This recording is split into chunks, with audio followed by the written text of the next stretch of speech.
Reader అనే ప్రతి ఒక్కరూ నిజాయితీగా ఇదే నమ్ముకొని దీనికోసమే తన కుటుంబం ఆధారపడి ఉంది. నేను అనేక సంవత్సరాలుగా పనిచేస్తున్నాను, నాకు న్యాయం కావాలని కోరుకునే ప్రతి ఒక్క రీడరు రేపు విజయవాడ నగరానికి రావాలి. ఇది చాలా ముఖ్యమైనటువంటి విషయం. అందుకనే రీడింగ్ తోటి మనకు ఇప్పుడేమీ పని లేదు. మొత్తం 100% మీటర్ రీడర్లు అందరూ విజయవాడకు వచ్చినప్పటికీ ఎవడో ఒకటి రీడింగ్ చేయిస్తారు. కానీ మీరందరూ కూడా రేపు విజయవాడ నగరంలో ధర్నా చౌక్లో అలంకార్ సెంటర్లో మా సమస్య పరిష్కరిస్తే తప్ప ఇక్కడి నుంచి కదిలి వెళ్ళే ప్రసక్తి లేదు అంటే అప్పుడు యాజమాన్యం యొక్క రీడింగ్ చేసుకోవచ్చు. ఇది మనకు చాలా కీలకమైనటువంటి. ఎందుకంటే ఈ ప్రభుత్వం వచ్చిన తర్వాత ఈ 2 సంవత్సరాల కాలంలో చాలా ముఖ్యమైన వార్తలను కూడా మనం కలుగుతా ఉన్నాం. లోకేష్ గారిని అనేక సార్లు కలిసాం, ఖచ్చితంగా మీకు ఉపాధి చూపిస్తామని చెప్పారు. తెలుగుదేశం పార్టీ ఆఫీస్ గ్రీవెన్స్ లో కలిసి అనేక సందర్భాల్లో ఇచ్చాం. ఎట్టి పరిస్థితుల్లో ఒక్క రీడర్ను కూడా అన్యాయంగా తొలగించాం, వాళ్ళకు ఉపాధి కల్పిస్తామని చెప్తున్నాం. విద్యుత్ శాఖ మంత్రి గొట్టెపాటి రవి గారిని అనేక సందర్భాల్లో మేము కలిసాం, జిల్లాలో మీరు కలిసాం. మేము ముఖ్యమంత్రి గారితో మాట్లాడుతున్నాం, ఖచ్చితంగా మీకు న్యాయం చేస్తామని చెప్తున్నాం. ఇక సీఎండీని లెక్కలేనన్ని సార్లు కలిసాం. ఇంధన కార్యదర్శి గారిని కూడా కలిసాం, మినిట్స్ కూడా ఇచ్చారు. స్మార్ట్ మీటర్లు వస్తే ఖచ్చితంగా మీ అందరికి ఉపాధి చూపిస్తామని. స్మార్ట్ మీటర్ల బిగింపు ప్రారంభమైంది, ఆదాయం తగ్గిపోతుంది, సర్వీసులు తగ్గిపోతూ ఉన్నాయి. నెలకు వచ్చేటువంటి ఆదాయం కూడా 2000, 3000 తగ్గింది. 2018 ఏప్రిల్ నుంచి 2026 మనం జనవరిలో ఉన్నాం. ఇప్పుడు 2018 నుంచి 2026 జనవరి వరకు కూడా ₹10 కూడా 5 పైసలు కూడా మనకు ఫీజు రేటు పెరగకపోయినా ఇదే రీడింగ్ చేస్తూ బతుకుతున్నటువంటి ఏకైక ఉద్యోగి ఎవరైనా కనీసం యాజమాన్య ప్రభుత్వం ఆలోచించాలి కదా. గత 5 ఏళ్లలో పెరగలేదు, 2018లో పెరగలేదు, 19లో పెరగలేదు. కూటమి ప్రభుత్వం వచ్చిన తర్వాత 2 సంవత్సరాలు అంటే దాదాపు 8 సంవత్సరాల నుంచి 5 పైసలు కూడా పెరగకపోయినా ఇదే రీడింగ్ తీసుకుంటూ సమస్యకి పనిచేస్తా ఉంటే కనీసమైనటువంటి మానవత్వమైన ఉండాలా లేదని చెప్పేసి ఈరోజు యాజమాన్యాన్ని మన ప్రభుత్వాన్ని అడుగుతా ఉన్నాం. అందుకని మిత్రులారా, చాలా న్యాయమైనటువంటి ఈ 8 సంవత్సరాలు అనేక మందికి జీతాలు పెరిగినాయి, అనేక మందికి రాయితీలు వచ్చినాయి, ఎంతో కొంత వేతన వెసులుబాటు దొరికింది. కానీ మీటర్ రీడర్లకు మాత్రం ఒక్క పైసా కూడా పెరగకపోయినా కూడా మనం పనిచేస్తా ఉన్నాం. ఇంతకంటే త్యాగం ఎవరు చేస్తారని చెప్పేసి మనం యాజమాన్యాన్ని అడుగుతా ఉన్నాం. అంటే మేము నోరు మూసుకొని మాట్లాడకుండా, ప్రశ్నించకుండా, ఎదురు తిరగకుండా ఏదో గొర్రెల్లాగా తల ఊపి మీకు రీడింగ్ 9 సంవత్సరాలు చేస్తున్నామంటే ఇక ఇంటికి పోయేదాకా స్మార్ట్ మీటర్లు వచ్చినా కూడా 100% స్మార్ట్ మీటర్లు బిగింపోయిన తర్వాత కూడా గొర్రెల్లాగా తల వంచుకొని నోరు మూసుకొని ఇంటికి పోతామని చెప్పేసి మీరు ఆలోచిస్తా ఉన్నారా?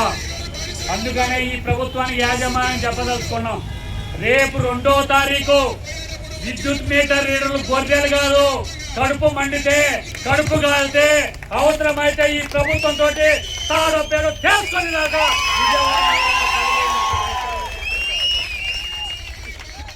ఇంత న్యాయమైనటువంటి సమస్య పరిష్కరించడానికి 2 సంవత్సరాలు కావాలా? ఇన్నిసార్లు మీకు తిరగాలా? అరే మేము చీప్ లేబర్ గా అతి తక్కువ వేతనాలతో మేము పనిచేస్తామని చెప్తా ఉన్నాం కదా. 10 రోజులు, వారం రోజులు, 12 రోజులు రీడింగ్ ఇస్తాం. మిగతా రోజులు మీరు పని కల్పించండి, మేము లైన్మెంట్తో పోతాం, చెట్లు కొడతాం, బ్రేక్ డౌన్ సిబ్బందిగా పనిచేస్తాం, వాచ్మెన్లుగా పనిచేస్తాం, అటెండర్లుగా పనిచేస్తాం, కంప్యూటర్ ఆపరేటర్గా పనిచేస్తాం, డ్రైవర్లుగా పనిచేస్తాం, అవసరమైతే మీ ఆఫీసులలో బాత్రూమ్లు కలిగి పని కూడా చేస్తామని చెప్పేసి చెప్తా ఉంటే మానవత్వం ఉండాలి కదా. అరే అతి తక్కువ వేతనంతో మేము పని చేయించుకోండి, మాకు జీతం ఏంటని చెప్పి అడుగుతా ఉన్నాం తప్ప మేమేమీ అన్యాయం అడగటం లేదు కదా. అందుకనే ఇప్పటికైనా కూడా యాజమాన్యం ప్రభుత్వం ఆలోచించాలి. మీరు అనుకోవచ్చు వాళ్ళు ధర్నాలు చేసుకుంటే మేము చేస్తామని, మేము మా ఇష్టం వచ్చిన మేము చేస్తామని. చేయండి. రేపు 3 నెలలకో 4 నెలలకో స్మార్ట్ మీటర్లు అందరూ వస్తే మీటర్ రీడర్ ఉపాధి పోయే పరిస్థితి వస్తుంది. నువ్వేం చేయని అవసరంలా, నువ్వు న్యాయం చేయని అవసరంలా, ఆటోమేటిక్గా మా ఉపాధి పోయేటువంటి పరిస్థితి ఉంది. కానీ గత ప్రభుత్వంలో 5 సంవత్సరాలు మీటర్ రీడర్లని ఏ రకంగా అయితే రాసి రంపాన పెట్టి జీతాలు పెంచకుండా, వేతనాలు పెంచకుండా మా ఉసురు తగిలి ఆ ప్రభుత్వం పోయిందో, ఈసారి కూడా ఈ ప్రభుత్వానికి మీటర్ రీడర్లు చూస్తూ సమస్య లేదు. ఇంటింటికి పోతాం, ప్రతి ఒక్కరిని గమనిస్తాం, రోడ్డు మీద కూర్చుంటాం. అవసరమైతే దారిని పోయేవాడంతా కూడా ఈ ప్రభుత్వం మాకు అన్యాయం చేసిందని చెప్పేసి ఈ రాబోయే 3 సంవత్సరాలు రోడ్డు మీద బొచ్చ పట్టుకొని ఇది దుర్మార్గమైన ప్రభుత్వం అని చెప్పేసి ప్రజల్లోకి వెళ్ళి రేపు జరగబోయేదానికి మీరే కూడా బాధ్యత వహించాల్సి ఉంటుందని చెప్పేసి మనం చెప్పడం. ఇది మీకు మంచిదా? అరే మీటర్ రీడర్లు రోడ్డు మీద పడి మా ఒంట్లో శక్తి ఉంది, మేము కష్టం చేసేటువంటి కెపాసిటీ ఉంది, 10 రోజులు రీడింగ్ తీసిన తర్వాత ఒక 20 రోజులు ఏదో పని చేసుకొని ఒక 10,000 15,000 నెలవారీ జీతం ఏమని చెప్పేసి ఇంత న్యాయబద్ధంగా ఇన్ని రోజులు మిమ్మల్ని అడుగుకుంటా ఉంటే అసలు మీకు ఎందుకు కూడా ఎక్కడం లేదని చెప్పేసి మనం అడుగుతాం. అందుకని మిత్రులారా, రేపు మన మీటర్ రీడర్లు కూడా రకరకాల వాళ్ళు ఉంటారు, తప్పేం కాదు, ఎవరి ఆలోచనలు వాళ్ళకు ఉంటాయి. కానీ మన భవిష్యత్తు మన చేతిలోనే ఉంది. రేపు 2వ తారీఖు మీటర్ రీడర్ వచ్చి ఈ సమస్య పరిష్కారం అయ్యేంత వరకు, ఈ సమస్యకు తెగే వరకు కూడా విజయవాడ నగరం నుంచి పోకపోతే కొండ మీద కోతి కూడా దిగి రావడానికి అవకాశం ఉంది. అట్లా కాకుండా విజయవాడ వచ్చాం, దుర్గమ్మ దగ్గరికి పోయాం, మేడిమాత దగ్గరికి పోయాం, వచ్చిన తర్వాత శివారెడ్డికో, రామకృష్ణకో, ఒలికో, రమేష్కో అటెండెన్స్ చేసుకొని 2 గంటలకు రైలు వచ్చింది, 2 గంటలకు బస్ ఏమైందని పోతే ఇక మిమ్మల్ని రక్షించేటువంటి నాదుడే లేదు. ఎవరు రక్షించండి మీకు. అందుకని మీకు చెప్పదలుచుకుందామంటే 3 సంవత్సరాల తర్వాత మీటర్ రీడర్ల వ్యవస్థ చచ్చిపోబోతా ఉంది. అరే చచ్చిపోయేటప్పుడు అవసరమైతే కొట్లాడి ప్రాణం నిలబెట్టుకోవడం కోసం మనం ప్రయత్నం చేస్తాం తప్ప పద్ధతుల్లో మనం పట్టుదలగా ఉండాల్సిన అవసరం. అందుకని ఈ రాష్ట్రంలో ఉన్న మీటర్ రీడర్లను విజ్ఞప్తి చేస్తా ఉన్నాం, దయచేసి ప్రతి ఒక్క మీటర్ రీడర్ది ఈ సమస్య. ఇదేదో నాయకుల్లో యూనియన్ సంబంధించిందో కాదు. మీకు ఈ రోజు బాగానే ఉండొచ్చు, ఏఈలో డిఈలో రీడింగ్ చేయమంటే వాళ్ళకి చెడ్డ కావద్దని చెప్పేసి మీరు రీడింగ్ చేయొచ్చు, మీకు జీతాలు రావచ్చు.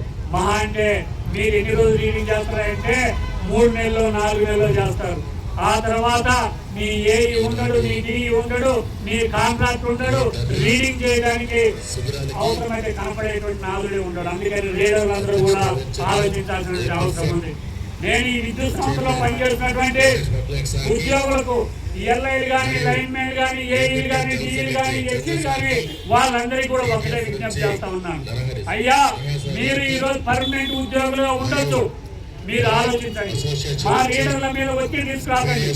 ఈ రోజు స్మార్ట్ మీటర్లు వచ్చినాయి అని చెప్పేసి మీటర్ లీడర్లందరూ ఉపాధి పోతే మీరు సంతోషంగా ఉండదు. ఈ రోజు మేము చచ్చిపోయిన తర్వాత మీరందరూ కూడా మీ ఉద్యోగాలు ఉంటున్నాయని చెప్పేసి మీరు సంతోషంగా నవ్వుకుంటుంటారు.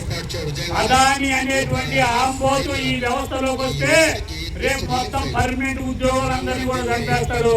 అప్పుడు ఏడ్చేవాడు కూడా మీకు దిక్కున్నాడు అని చెప్పేసి మీరు చెప్తాము. పలకరించే నాదుడు కూడా ఉండదు మీకు. అందుకనే ఈ రోజు ఈ వ్యవస్థకు మీరు సహాయం చేసి మీరు కాపాడుకుంటే రేపు మీకు బాధ వస్తే మీరు మేము కలిసి ఆడవచ్చు, మీరు మేము కలిసి కావచ్చు, మీరు మేము కలిసి పోరాడవచ్చు అని చెప్పేసి ఈరోజు రెగ్యులర్ ఉద్యోగులకు, అధికార యంత్రాంగాన్ని కూడా మనం విజ్ఞప్తి చేస్తా ఉన్నాం.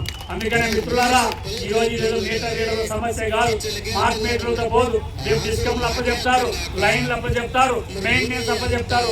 అన్ని అప్పచెప్పిన తర్వాత దీన్ని మాట్లాడేవాడు ఉన్నాడు, అడిగేటువంటి వాడు ఉన్నాడు. కాబట్టి ఈ రోజు రెగ్యులర్ ఉద్యోగులందరూ కూడా ఆలోచించి వీళ్ళ ఉద్యమానికి సంఘీభావం తెలియజేయండి. మీ కింద పనిచేసేటువంటి పిల్లలు వీళ్ళు అనేక సంవత్సరాలుగా మీతో చేదోడు వాదోడుగా మీరు ఏ పని చెప్పినా మీరు 5 రూపాయలు 10 రూపాయలు ఖర్చులు ఇచ్చినా అయిపోయినా మీరు ఎక్కడికి రమ్మంటే అక్కడికి రాత్రి మొదలు పనిచేస్తున్నటువంటి వాళ్ళు ఒక న్యాయమైనటువంటి డిమాండ్ కోసం ఈ సంస్థలోనే మీ కిందనే పనిచేస్తాం, నెలవారీ వేతనం ఇవ్వండి అనే డిమాండ్ కోసం పనిచేస్తున్నాం. కాబట్టి వీళ్ళను బలపరచాల్సినటువంటి బాధ్యత మీ మీద ఉందని చెప్పేసి ఈ సందర్భంగా వాళ్ళకు కూడా విజ్ఞప్తి చేస్తా ఉన్నాం. అదేవిధంగా కాంట్రాక్ట్ కార్మికులకు సంబంధించి కూడా వాళ్ళు కూడా రీడింగ్ ఇచ్చే వాళ్ళు కొంతమంది ఉన్నారు. దయచేసి వాళ్ళు కూడా రీడింగ్ బంద్ చేయండి. ఈ రోజు వీళ్ళ సమస్య వస్తుంది, మన సమస్య వస్తుంది. వీళ్ళు మనము కలిసి కొట్లాడితే మెరుగైనటువంటి సౌకర్యాలు మనం సాధించుకోవడానికి అవకాశం ఉంటుంది. కాబట్టి ఎక్కడ ఏ ఉద్యమం చేసినా కూడా బలపరచాల్సిన బాధ్యత మన మీద ఉంది. ఆ రకంగా మీరు కూడా వీళ్ళ ఉద్యమాన్ని బలపరచండి, రీడింగ్లు వెళ్ళొద్దని చెప్పేసి ఈ సందర్భంగా తెలియజేసుకుంటూ ఇప్పటికైనా యాజమాన్యం ఆలోచించాలి. మీరు చెప్పిందే కదా, మీరు మాట్లాడిందే కదా, మీరు మినిట్స్ ఇచ్చిందే కదా. కొత్తగా ఏమడుగుతున్నాం మేము?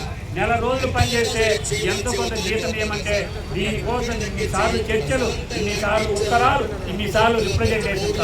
అందుకనే మిత్రులారా, రేపు విజయవాడ నగరంలో లీడర్ లీడర్లందరూ వస్తారు. ఈ ప్రభుత్వం కానీ యాజమాన్యం కానీ పిలిచి మాట్లాడకపోతే మండిగా వ్యవహరించవచ్చు. మనకేమి శ్రమలు ఉండాల్సిన అవసరం లేదు. అవసరమైతే సావో రేవో రేపు తేల్చుకునేదాకా విజయవాడ నగరాన్ని వదిలిపోమని చెప్పేసి మనం ప్రభుత్వానికి యాజమాన్యాన్ని తెలియజేస్తూ రేపు మీరు జిల్లా నుంచి వచ్చినటువంటి వాళ్ళందరూ కూడా రానటువంటి వాళ్ళందరూ చెప్పండి. రేపు ప్రతి జిల్లాలో ప్రతి రైల్లో రీడర్ ఉండాలా, ప్రతి బస్సులో రీడర్ ఉండాలా. ఎక్కడికి పోతున్నారు మీరంటే మా ఉపాధి కోసం, మా ఉద్యోగ భద్రత కోసం విజయవాడ నగరం పోతున్నాం అని చెప్పేసి రేపు ప్రాంగణం అంతా కూడా నిండిపోవాలా. వచ్చిన తర్వాత మధ్యాహ్నానికి వెళ్ళిపోయేటువంటి అవసరము ఎవరు ఆలోచన చేయకండి. మీ నాయకత్వం నిర్ణయిస్తుంది వెళ్ళాలా లేదా, ఇక్కడే ఉండాలా లేదు. అవసరమైతే ఎవరైనా అయితే తిని ఉన్నాం. ఆ రకంగా తిండి లేకపోతే మంచినీళ్ళు లాగైనా ఉన్నాం. మంచినీళ్ళు లేకపోతే ఖాళీ కడుపులతోటి తాగడానికైనా కూడా సిద్ధంగా ఉన్నామని తెలియజేసుకుంటూ మీ న్యాయమైనటువంటి పోరాటం, ఈ పోరాటం ఖచ్చితంగా న్యాయమైన పోరాటం. ఈ రోజు విజయం సాధించకపోతే రేపైనా సాధించవచ్చు. న్యాయమైన పోరాటాన్ని అణిచివేయాలని చూసి ఈ రోజు పై చేయి సాధించి ఇకలు పక్కపక్కలు పోతే రేపు నువ్వు వచ్చిన తర్వాత ఏడ్చేటువంటి నాలుగు ఉండడని చెప్పేసి ఈ సందర్భంగా తెలియజేసుకుంటూ మొత్తం జిల్లాలందరికీ సమాచారం పెట్టండి, ఫోన్లు చేయండి, ప్రతి ఒక్క లీడర్తో మాట్లాడండి. రేపు విజయవాడ రావాలి, మీ నాయకత్వం చెప్పేదాకా విజయవాడని వదిలేస్తుంది. ప్రసక్తి లేదనేటువంటి పద్ధతిలో మీరు పట్టుదలతో ఉండండి. పట్టుదల ఉంటే, మీలో కసి ఉంటే, సాధించుకోవాలనేటువంటి ఐకమత్యం ఉంటే ఖచ్చితంగా మీరు విజయం సాధిస్తారు. అది లేకుండా విజయం రావాలంటే మీ నాయకుల్ని మళ్ళీ మీరు మనం ఏం సాధించామని చెప్పి చాలా మంది విమర్శలు చేసి కొంతమంది అంటా ఉన్నారు, ఎప్పుడు సమ్మెలోకి పోతే అయిపోయేది, సమ్మె విరమించాలని చెప్పి. అయ్యా, సమ్మెలోకి పోతే అయిపోయేది ఆ పోటుగాళ్ళందరికీ చెప్తా ఉన్నాం. సమయం వచ్చింది. మీకున్నటువంటి దమ్ము ధైర్యాన్ని రేపు 2వ తారీఖు వచ్చి చూపించండి. ఉత్తప్పుడు మాటలు చెప్పడం కాదు. సమయం వచ్చినప్పుడు నీ దమ్మేందో, నీ ధైర్యం ఏందో, నీ శక్తి ఏందో, నీ తలాకేందో రేపు చూపించండి అని చెప్పేసి ఈ సందర్భంగా అటువంటి మామూలు కూడా విజ్ఞప్తి చేస్తూ ప్రతి రీడర్ రేపు రావాలి. కావో రేపు తెలుసుకున్న దాకా మనం విజయవాడ నగరం పోయి వెళ్ళే ప్రసక్తి లేదని చెప్పేసి ఈ సందర్భంగా తెలియజేసుకుంటూ ధన్యవాదాలు. ఈ పూట కార్యక్రమానికి మంచి జీవితాలు ఇవ్వాలని కూడా మనసు వారెడ్డి మాట్లాడారు. Thank you.